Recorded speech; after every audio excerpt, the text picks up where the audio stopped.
नमस्कार, मनातल्या कथा चॅनलवर आपलं स्वागत आहे. गेल्या भागात आपण पाहिले की प्रिया विनयला इग्नोर करत असते. केतकीला प्रियाचा राग येतो. ती अशी का करते आहे हे केतकीला जाणून घ्यायचे असते. विनय त्याच्या भावासाठी मुलगी बघायला जाणार असतो. आता पाहू पुढे. विनयची सकाळ प्रियाच्या विचाराने झाली होती. त्याने न राहून तिला कॉल देखील केला, पण ह्यावेळी देखील तेच झाले. तिचा फोन लागला नाही. विनयचा धीर सुटत चालला होता. त्याने केतकीला पुन्हा फोन करून प्रियाचा कॉल लागत नाही सांगितले. त्याला म्हणाली, विनय, नेटवर्क प्रॉब्लेम असेल. मी देखील फोन केला तेव्हा लागला नाही. केतकी खोटं बोलत होती. तिला माहित होतं प्रियालाच विनयशी बोलायचे नाही. विनयने केतकीच्या बोलण्यावर विश्वास ठेवला होता, पण तरीही प्रियाशी बोलणं होत नव्हतं म्हणून तो हवालदिल झाला होता. मध्येच त्याला रडू येत होतं. आईने त्याला आवाज दिला, विनय, झाली का तयारी? विनय डोळे पुसत म्हणाला, हो आई, आलोच. विनयच्या घरातले सगळे तयार झाले होते. विनय ड्रायव्हिंग करत होता. वृंदाच्या आईसोबत गप्पा चालू होत्या. बाबाही विराज सोबत बोलत होते. विनय मात्र प्रियाच्या विचारात. आई त्याला बोलतं करण्यासाठी म्हणाली, अमोल कसा आहे विनय? विनयचं लक्षच नव्हतं. आईने पुन्हा तोच प्रश्न विचारला, तरीही त्याचे लक्ष नव्हतं. बाबांनी त्याच्या खांद्यावर हात ठेवला आणि म्हणाले, आई तुला काहीतरी विचारते आहे. बाबांनी खांद्यावर हात ठेवला. तो भानावर आला. काय बाबा? बाबा किंचित हसले आणि म्हणाले, लक्ष कुठे आहे? आई तुझ्याशी बोलते आहे. विनय म्हणाला, सॉरी, ते लक्ष नव्हतं. काय म्हणाली आई? आई म्हणाली, मी विचारत होते की अमोल कसा आहे. विनय म्हणाला, हो तो बरा आहे. कालच त्याच्याशी बोलणं झालं. 2 दिवसात तो ऑफिस जॉईन करणार असं बोलत होता. आई म्हणाली, बरं झालं. गप्पा मारत असताना केव्हा मुलीचं घर जवळ आलं कळलंच नाही. चहा पाणी झाले. मुलीला बोलवण्यात आले. अमृता नाव होतं मुलीचं. तिने छान पंजाबी ड्रेस घातला होता. केस लांब लचक होते. बोलके डोळे. हसली की गालावर खळी पडत होती. विराज तर तिला पाहून घायाळ झाला. त्याची नजर तिच्यावरून हटतच नव्हती. विनयच्या आई बाबांना देखील ती फार आवडली. वृंदालाही अमृता आवडली. अमृता फोटोपेक्षाही खूप सुंदर दिसत होती. अमृताच्या आईने विनयच्या घरच्यांचा खूप छान पाहुणचार केला. अमृताच्या घरी ती, तिची आई आणि लहान बहीण असा परिवार होता. तिचे बाबा 2 वर्षापूर्वी कर्करोगाने वारले होते. घरची जबाबदारी अमृताने घेतली होती. अमृता चांगल्या कंपनीत मॅनेजर होती. अमृताच्या घरच्यांनाही विनयचा भाऊ विराज पसंत पडला. विनयच्या वडिलांनी विराज आणि अमृताला काही बोलायचं असेल तर बोला म्हणून सांगितले. अमृताची आईही म्हणाली, मुलांना जर एकांतात बोलायचं असेल तर बोलू द्या. विराजच्या आईनेही विराजला डोळ्याने इशारा करत संमती दिली. विराज आणि अमृता रूम मध्ये गेले. विराजला धाकधूक होती, पण बोलावं तर लागणार होते. मुलगी बघायला जायची पहिलीच वेळ होती. खूप वेळ झाला तरी विराज गप्पच होता. ते पाहून अमृता बोलू लागले, विराज, सरला काकूंनी सांगितलं आहे की तुम्ही पहिल्यांदाच मुलगी बघायला आला आहात. विराज म्हणाला, हो बरोबर म्हणाल्या त्या. अमृता गालातल्या गालात हसली. पुन्हा ती खळी पाहून विराज खल्लास झाला. त्याची तर नजरच हटत नव्हती. विराज देखील तिचे छंद वगैरे विचारत होता. लग्नानंतर काय अपेक्षा आहेत विचारले तेव्हा तिचा चेहरा गंभीर झाला. आतापर्यंत व्यवस्थित बोलत होती आणि अचानक शांत झाली. विराज तिच्या उत्तराची वाट पाहत होता. अमृता बोलू लागली, विराज, माझ्या बाबांनंतर माझं जग म्हणजे माझी आई आणि बहीण. आम्हाला भाऊ नाही, त्यामुळे लग्नानंतर मी माझ्या बहिणीची आणि आईची जबाबदारी घेणार. ज्या घरात लग्न होईल त्या घराला मी आपलं मानणार, पण माझी एकच अपेक्षा आहे, ज्याच्याशी माझं लग्न होईल त्याने मला समजून घ्यावं. माझ्या आईची आणि बहिणीची काळजी मी घेणार. ती माझी जबाबदारी आहे.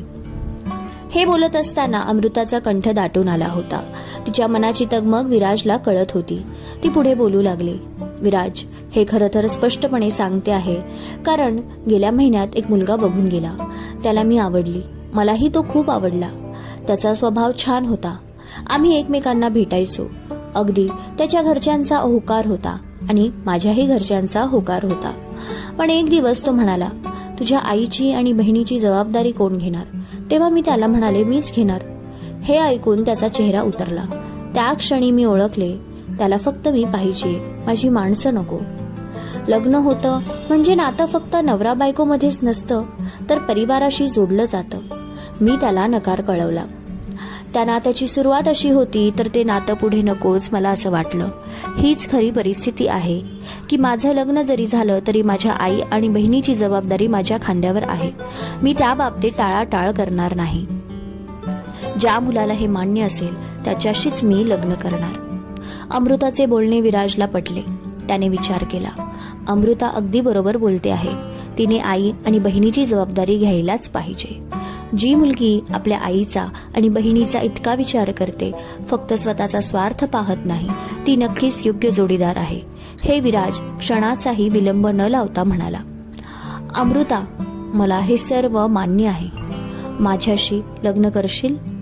अमृताला वाटलं नव्हतं की विराज तिला असं काही बोलेन. तिला वाटलं होतं हे सर्व ऐकून विराजचं मन बदलेल, पण तसं न होता तो तर लग्नाला तयार झाला. अमृता निशब्द झाली होती, पण तिचे पाणावलेले डोळे त्याला सांगून गेले तिचा होकार आहे. ती त्याला म्हणाली, विराज, मला काय बोलायचं ते सुचत नाही. तुम्हाला समजून घेतलं बरं वाटलं, पण हे सर्व तुझ्या घरच्यांशी बोल. शेवटी त्यांच्याही काही अपेक्षा असतीलच. जर त्यांना हे सर्व मान्य नसेल तर काही हरकत नाही. तू लगेच होकार नको कळवू. विराज म्हणाला, अमृता, माझे आई वडील मला माहीत आहेत कसे आहेत. त्यांना काहीच प्रॉब्लेम नसणार हे मला माहीत आहे. म्हणूनच तर मी तुला लगेच विचारलं. हे ऐकून अमृताला बरं वाटलं. ज्या परफेक्ट लाईफ पार्टनरच्या शोधात होती तो आज तिच्या समोर होता. दोघे एकमेकांना पाहत होते. तितक्यात अमृताची लहान बहीण आली आणि म्हणाली, झाल्या का गप्पा? सगळे बोलावत आहेत. बहिणीचा आवाज ऐकून अमृता आणि विराज दोघेही भानावर आले. विराज आणि अमृताने फोन नंबर एक्सचेंज केले. दोघांनी एकमेकांना मनापासून स्वीकारले होते. आता घरच्यांच्या कानावर घालायचे होते. विराज तर खऱ्या अर्थाने तिच्या प्रेमात पडला. पहिली भेट इतकी सुंदर असेल त्याने विचारही केला नव्हता. विराजच्या वडिलांनी अमृताच्या आईला कळवतो म्हणून सांगितले. अमृता आणि विराज एकमेकांना चोरून पाहत होते. वृंदा त्या दोघांना. सगळे घरी आले. विनय प्रवासातही शांत होता. विराज त्याच्या रूमवर गेला. विनय प्रियाच्या विचारात होता. विराजने आवाज दिला तरी त्याचे लक्ष नव्हतं. विराज त्याच्या जवळ गेला आणि खांद्यावर हात ठेवत म्हणाला, विनय, लक्ष कुठे आहे? विनय म्हणाला, दादा, केव्हा आलास? विराज म्हणाला, केव्हाचा आवाज देतोय तुला? लक्ष कुठं आहे? विनय म्हणाला, काही नाही, असंच बसलो होतो. विराज म्हणाला, सगळं ठीक आहे ना? काही प्रॉब्लेम नाही ना? विनय म्हणाला, हो दादा, ठीक आहे. विराज काही विचारणार तोच विनय म्हणाला, दादा, तुला मुलगी आवडली का? अमृताचा विषय काढला तसा विराजचे डोळे चमकले. तो लाजला. विनयला कळलं होतं विराजला मुलगी पसंत आहे. विराज म्हणाला, हो, मला मुलगी पसंत आहे आणि तिचे विचारही. विनय, विचार? विराज म्हणाला, हो, ती लग्नानंतरही तिच्या आईची आणि बहिणीची जबाबदारी घेणार आहे. विनय म्हणाला, खूप छान दादा, मलाही मुलीचे विचार पटले. मुळात जे आहे ते सरळ सांगून टाकले. विराज म्हणाला, आई बाबा तयार होतील तिच्या विचारांशी हे मला माहीत आहे. एकदा त्यांनाही सांगतो. विनय म्हणाला, हो दादा, आई आणि बाबा तयार होतीलच. दोघांचं बोलणं वृंदा लपून ऐकत होती. हे सर्व जाऊन तिने आई बाबांना सांगितले. इथे विनय विराजला म्हणाला, दादा, तू आत्ताच बोलून घ्या आई बाबांशी, वेळ नको घालवू. विराज म्हणाला, लगेच? घाई होणार नाही का? विनय म्हणाला, नाही दादा, घाई नाही.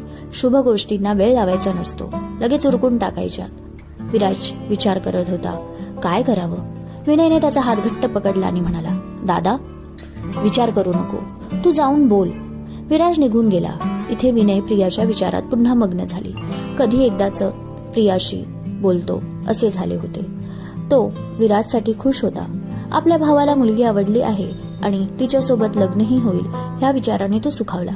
प्रिया देखील माझ्या आयुष्यात येईल ना, हा प्रश्न तो स्वतःला विचारत होता. विराज आई बाबांकडे गेला. अमृता आवडली आहे आणि तिच्या अपेक्षा सांगितल्या. आई बाबा दोघांनी तोंड पाडलं. आई म्हणाली, त्या मुलीच्या ह्या अपेक्षा?